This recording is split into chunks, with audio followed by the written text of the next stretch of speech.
에스라서 7장 21절에서 26절까지 제가 봉독해 드립니다.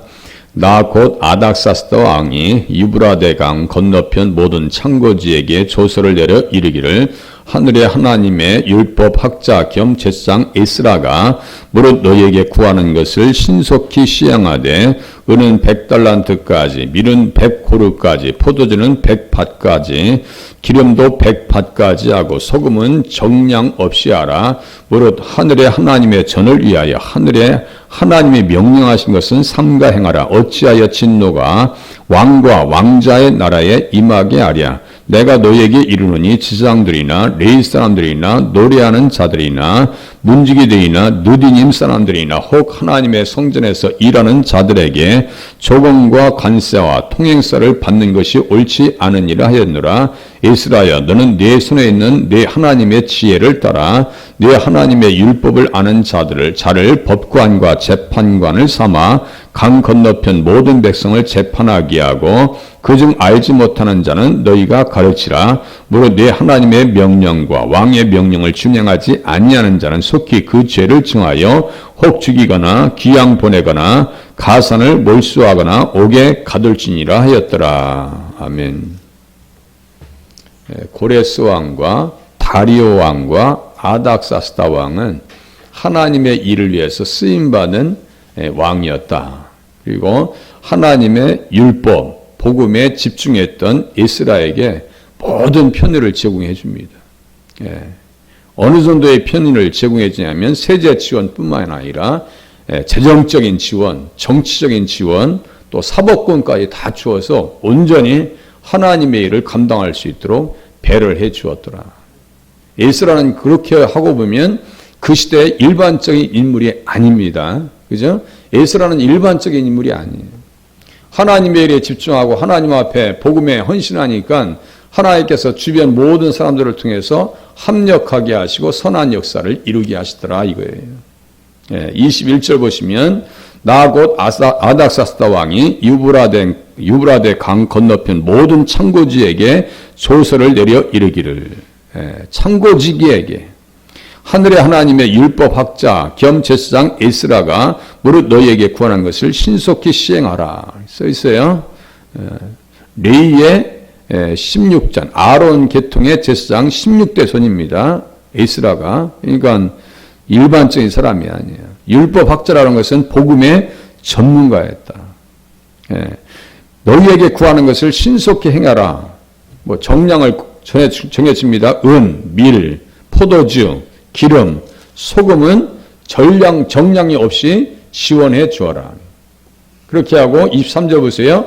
무릇 하늘의 하나님의 전을 위하여 하늘의 하나님이 명령하신 것은 삼가 행하라. 하나님께서 명령하신 것들을 다 구체적으로 이루라고 지금 이야기하고 있습니다.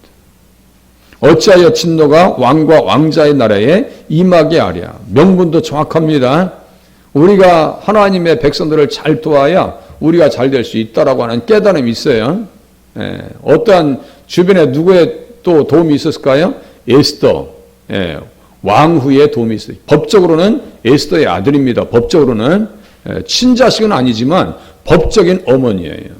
그리고 이미 에스더와 하만과 모르드게의 관계성 속에서 하나님께서 승리하게 하신 백성들이고 인정받은 백성들이고요.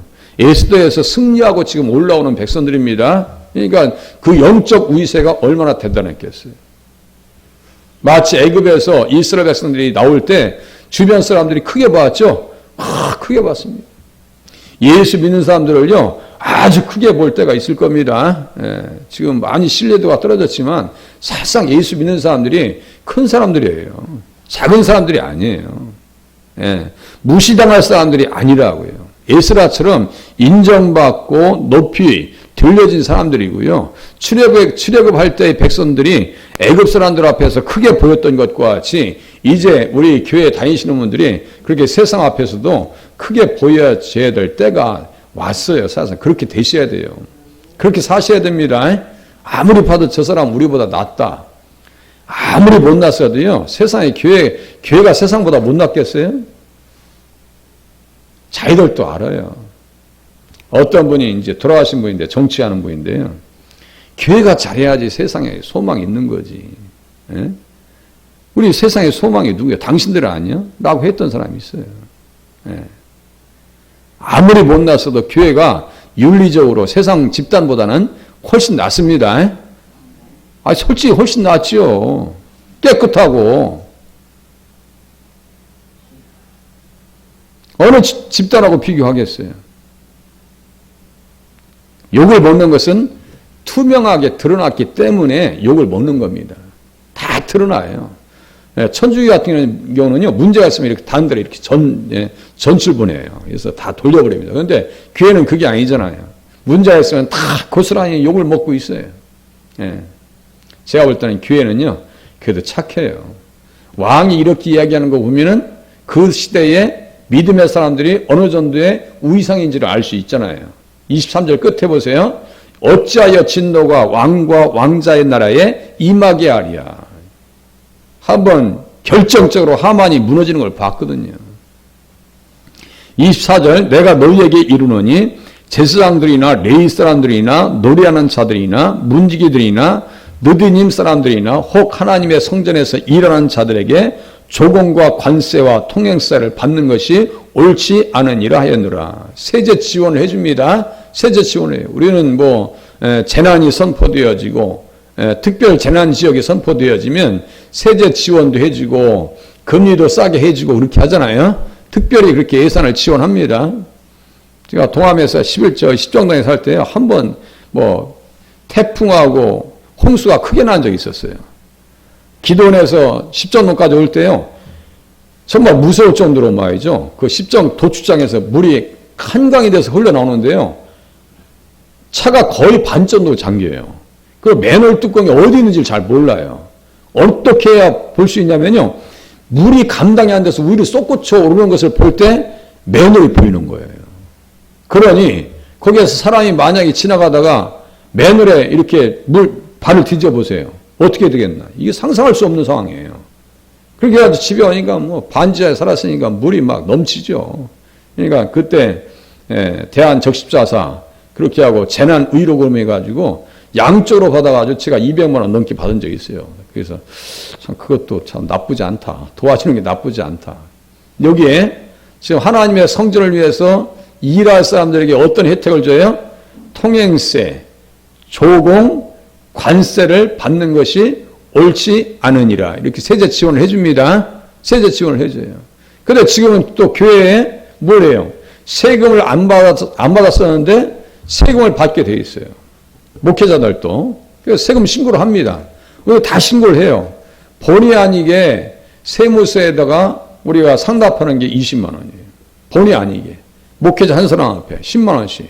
그러니까 이게 불편한 것도 없잖아. 있어요. 세제 지원이 있으면 참 좋겠다. 이런 생각이 듭니다. 또 25절 보세요. 에스라야 너는 내 손에 있는 내 하나님의 지혜를 따라서 내 하나님의 율법을 아는 자를 법관과 재판관을 삼어 강 건너편 모든 백성을 재판하게 하고 그중 알지 못하는 자는 너희가 가르치라. 얼마나 큰 권한을 준 거예요. 예. 하나님의 지혜를 따라 내 하나님의 율법을 아는 자를 그랬어요. 율법을 아는 자라고 하는 것은 누구를 아는 자예요? 예수님을 아는 자. 이렇게 이해하셔야 됩니다. 율법을 통해서 누굴 이야기했기 때문에요? 예수님을 이야기했기 때문에. 여기에서 이런 부분들을 가지고요. 예수님에 관한 복음을 끌어낼 수 있는 자꾸 훈련을 하셔야 돼요. 율법을 가지고 복음을 가르치는 거예요. 율법을 가지고 그럼 또 좀 헷갈리실 수 있으니까요. 디모데전서 2장 한번 보시겠습니다. 디모데전서 율법과 어떤 관계가 있는가? 디모데전서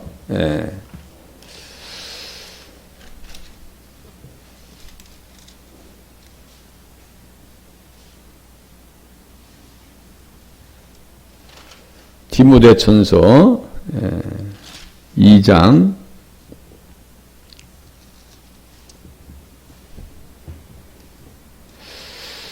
디모데전서 2장 디모데 후서인가 한번 보시겠습니다. 제가 좀 확인할게요. 복음을 복음을 따르는 것이라고 말씀하시는데, 율법이 복음을 따르는 것이라고 말씀하셔요. 제가 조금 혼란이, 저도 좀 헷갈릴 수가 있어요. 율법은 해가지고 써 있는 것이 있어요.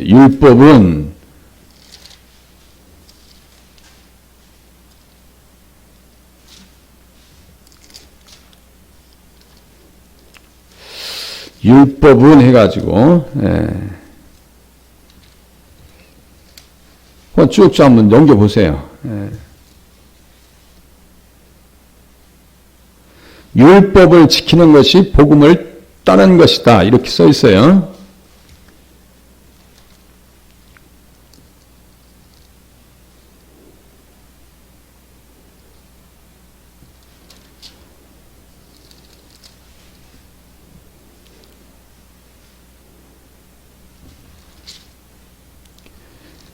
디모데 전서 2장쯤에 써 있을 건데, 제가 지금 혼란이 왔어요.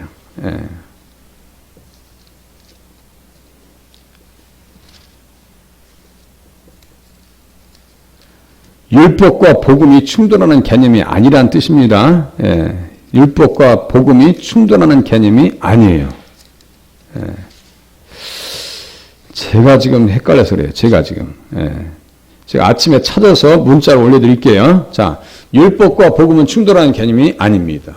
그 뜻으로 지금 받으시면 되고요. 제가 아침에 찾아서 제가 올려드리겠습니다. 자, 그래서 하나님 앞에서 이렇게 에스라는 행정적인 지원을 받았다. 사법적 권한까지도 다 위임을 받았다. 한번 찾을 수 있으면 찾아보세요. 우리 사모님이 찾아보세요. 또 26절에 보니까 무릇 네 하나님의 명령과 왕의 명령을 준행하지 아니하는 자는 속히 그 죄를 정하여 혹 죽이거나 귀양 보내거나 가산을 몰수하거나 옥에 가둘지니라 하였더라. 이렇게 써 있어요.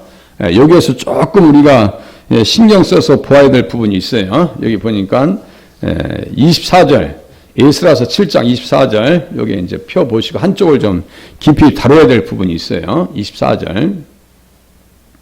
느디님 사람들이 나옵니다. 느디님 사람들이 계속 나오거든요. 에스라서에 느디님 사람들이 계속 등장합니다. 이 사람들은 주어진 사람이다. 이런 뜻이에요. 주어진 사람들이다. 주어진 사람들인데 이 사람들은 성전에서 일하라고 주어진 사람들이에요. 다윗에 의해서 주어진 사람들입니다. 그래서 이 사람들이 어떠한 역할을 했는가? 성전의 허술한 일을 다 감당했어요. 역대상 9장에도 보니까 그들의 땅 안에 있는 성읍에 처음으로 거주한 이스라엘 사람들은 제사장들과 레위 사람들과 느디님 사람들이라 이렇게 써 있어요. 느디님 사람들. 이 사람들의 기원에 대해서 여호수아 9장에 등장합니다. 여호수아 9장에 이 사람들이 등장해요. 어떠한 이름으로요? 기브온 사람들로 등장합니다. 기브온 사람들로. 그러니까 이 사람들은 이방인인데도 불구하고 끌려나갔다가 다시 돌아와요. 그러니까 이 대단한 사람들이에요. 느디님 사람들은요, 일반적인 사람들이 아닙니다. 일반적인 사람들이 아니에요. 이제 에스라서 8장 20절 보세요. 에스라서 8장 20절. 다윗과 방백들이 레위 사람들을 섬기라고 준 느디님 사람들. 보세요. 다윗과 방백들이 레위 사람들을 섬기라고 준 느디님 사람들 중 성전 일꾼은 220명이었는데 그들은 모두 지명받은 이들이었더라. 이렇게 써 있어요. 그러니까 이 일반적인 사람들이 계속 등장합니다. 계속 등장해요. 그래서 이 사람들은 성전에 바쳐진 사람들이고 일꾼이다 이거예요. 그렇게 하고 이들의 영적인 모습이 예수를 믿는 이방인들인 우리들과 영적으로 닮아 있어요. 우리는 지금 기브온 사람들이 여호수아 9장에 보면 여호수아 앞에 나와서 언약을 체결하잖아요. 우리는 예수님 앞에 나와서 언약 백성이 됐어요. 언약 백성이 됐어요. 그렇게 해가지고 하나님 앞에 나와서 기도로 봉사하고 이 모양 저 모양으로 쓰임받고 있습니다. 기브온 사람들이 성전에 들어와서 어떤 일을 하냐면요. 그날에 여호수아가 그들을 여호와께서 택하신 곳에서 회중을 위하여 여호와의 제단을 위하여 나무를 패며 물을 깃는 자들로 삼았더니 오늘까지 이르니라. 이렇게 써 있어요. 그러니까 허드렛 일을 다 맡아서 합니다. 이 사람들이 그렇게 언약 가운데 들어와서 하나님의 백성으로 언약 백성으로 될 수 있었던 그 이유 중에 하나가요. 들었기 때문입니다. 들었어요. 이제 여호수아 9장 펴놓고 잠깐 보고 끝내겠습니다. 여호수아 9장 배우세요. 여호수아 9장 여호수아 9장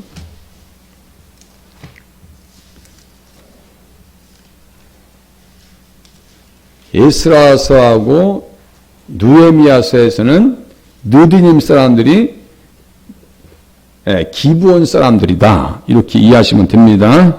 기브온 사람들이다. 9장 9절을 보시면 이 사람들이 언약 백성이 될 수 있었던 이유는 그들이 여호수아에게 대답하되 종들은 당신 하나님 여호와의 이름으로 말미암아 이렇게 써 있어요. 여호수아 9장 9절 종들은 당신의 하나님 여호와의 이름으로 말미암아 심히 먼 나라에서 왔사오니 이는 우리가 그의 소문과 그가 애굽에서 행하신 모든 일을 들으며 이렇게 써 있어요. 들은 사람들이에요. 이것을 영적으로 얘기하면 뭐예요? 복음을 들은 사람이다. 이렇게 이해하시면 맞습니다. 복음을 들은 사람들이에요. 애굽에서 행하신 모든 일들 중에서 가장 마지막으로 행한 일이 뭐예요?